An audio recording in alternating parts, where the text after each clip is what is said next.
We will take a walk through the remaining years of Oliver Napoleon Hill and the legacy he left behind, and how Annie Lou Norman Hill and W. Clement Stone were instrumental in the final years of his life.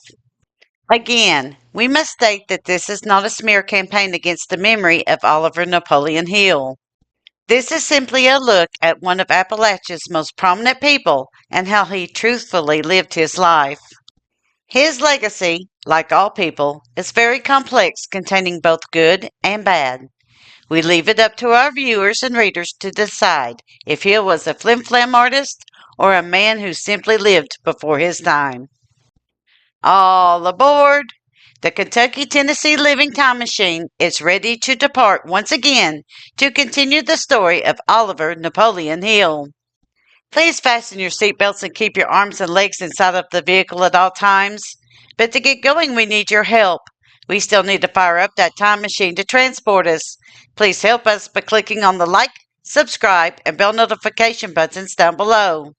Not only does this fire up the time machine for our flight back in time, but it convinces the YouTube algorithm that we need a bigger vehicle to reach more people who love history as much as you do. Now, back to our story. Hill marries Annie Lou.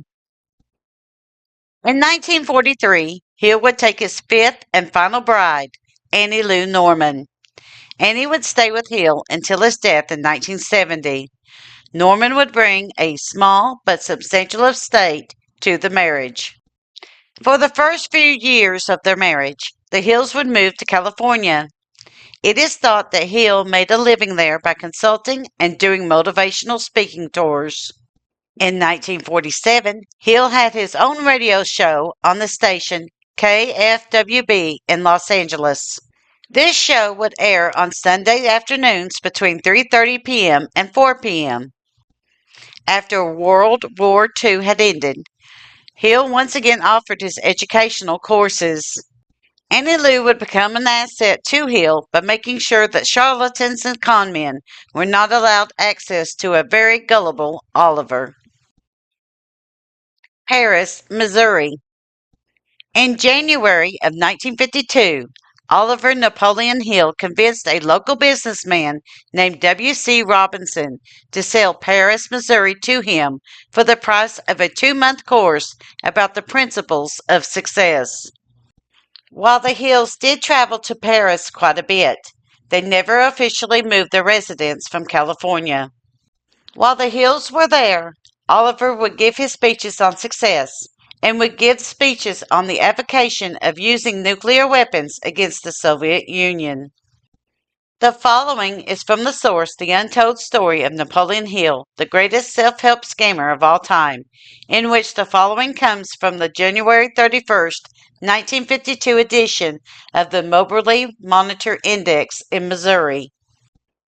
Quote, "The war in Korea can be stopped overnight," Napoleon Hill, Success Course author and lecturer, told Moberly Kiwanans yesterday. "Simply send Stalin notice," he said, "that if the war is not stopped within a week, quote, we will annihilate every concentration point in Russia, unquote. If the notice is ignored, quote, go immediately to the Kremlin with an atomic bomb, unquote." In these speeches, Hills was claiming that he had the ear of President Roosevelt to halt the kidnapping. Hill recommended that the funds be given to the U.S. Attorney General to pay for information concerning the kidnappers and that the FBI be used to bring in the kidnappers dead instead of alive. Hardly a speech to be given by a person who claimed that thoughts determined our future. It was perhaps because of these speeches, or the fact that Hill was doing very little for the people of Paris, that the citizens ran him out of town for fraud. W. Clement Stone. One could argue that it was the company that Hill kept that led to his bad ways. And none could fit that description better than insurance salesman and businessman legend W. Clement Stone. Shortly after Hill was run out of Paris, the two men met at a conference in Chicago. Stone was so influential to Hill that the Hills moved their residence to Illinois. Using the same source, There is a listing for Hill's property in California. Quote, a December 5th, 1952 listing in the Mount Vernon Register News in Illinois lists Napoleon Hill as having a three-bedroom home for rent in Glendale, California. Quote, would exchange for home of similar size anywhere within 300 miles of Chicago, unquote. The ad explained about the property at 1311 Ethel Street in Glendale, just outside of Los Angeles, unquote. Stone was infamous for his hard sales tactics. He pioneered the use of chain letters to get both employees and customers to pay him money. His business, Combined Insurance Company of America, would be worth over $1 billion by the end of the 1970s. He would love to tell the tale of his rags to riches story. During this same year, Norman Vincent Peale, Donald Trump's former pastor, would publish his book, The Power of Positive Thinking. Peale credits Hill and Stone with helping him to write his book. Hill most likely resented Peale in private because the book relies heavily on Hill's ideas. Success Unlimited Magazine and Napoleon Hill Associates. Oliver Hill helped Stone found the Success Unlimited magazine in 1954. As a publishing enterprise, it lost money, although it served as a platform for Hill to sell his services. Together, the two men also founded Napoleon Hill Associates, which sometimes Hill would claim as a charity when it suited him. However, this endeavor was never philanthropic in nature. According to the same source, we have the following about Napoleon Hill Associates. Quote, the organization they established to accompany all this was not a charity. Napoleon Hill Associates would produce books, courses, lectures, inspirational films, radio programs, and later television shows. These activities would generate revenues to perpetuate the organization's work.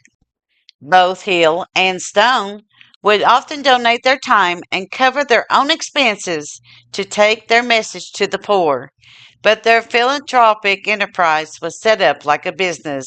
Unquote. It is possible that both Stone and Hill went at this organization with the best of intentions. However, the public was not buying it. Those that did buy into the get rich quick idea quickly demanded refunds for the books and courses that were purchased. From 1955 through 1960, Hill gives speeches and tries to sell his courses. He was also promoting his new book that he co authored with Stone named Success Through a Positive Mental Attitude. Hill visited Puerto Rico in 1959 and Australia and New Zealand in 1960. Hill strikes out on his own. It is unclear why Stone and Hill's relationship fell apart. However, by the year of 1960, Hill was on his own selling his Science of Success courses as part of the Napoleon Hill franchises. Using a multi-level marketing ploy, these courses were to use licensed individuals to sell his courses and home study programs.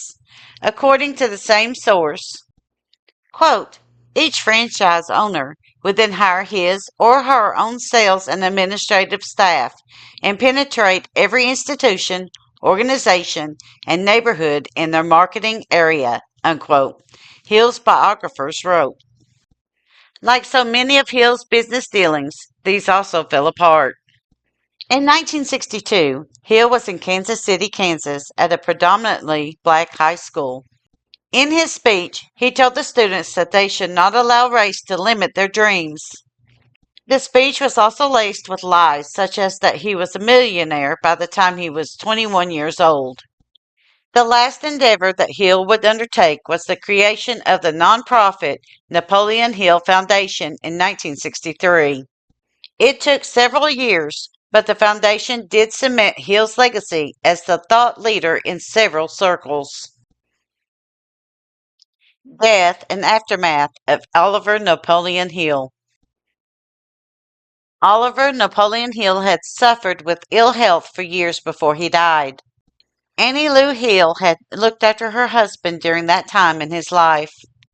However, at 6:30 p.m. on Sunday, November 8, 1970, at Greenville General Hospital in Greenville, South Carolina, Oliver Napoleon Hill died. It is believed at the time of his death, Hill had very little money to his name. Annie Lou Hill filed a lawsuit against the Napoleon Hill Foundation for control over the estate left by her husband, Oliver.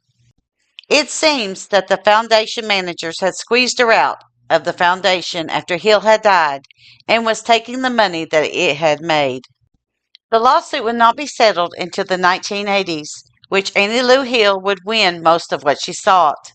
She would walk away with the rights to Oliver Hill's books. Final thoughts. We find it interesting that Oliver Napoleon Hill is remembered as he is today.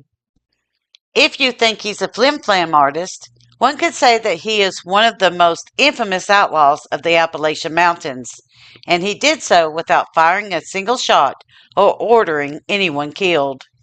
If one would think of him as a leader before his time, then he is one of the most famous of the Appalachian people. He still inspires others to rearrange their lives simply by rethinking who they are, which is not an entirely bad thing. Hill's books are still being sold, and his memory continues even though he is not a household name. Many leading business people still use his book as a guide as to how to live their lives. While we do not advocate this, we do find it interesting that he is still read and celebrated in certain circles. Thank you. Kentucky Tennessee Living would like to thank you for watching our video series on the outstanding Appalachian people. Don't forget to hit that like button, as the more likes we receive, the more likely YouTube is to suggest our videos to other viewers. Also, to receive notice when we upload a new video, be sure to subscribe and click the bell notification button. We thank you for continuing to support Kentucky Tennessee Living as we are discovering the mysteries in Appalachian history.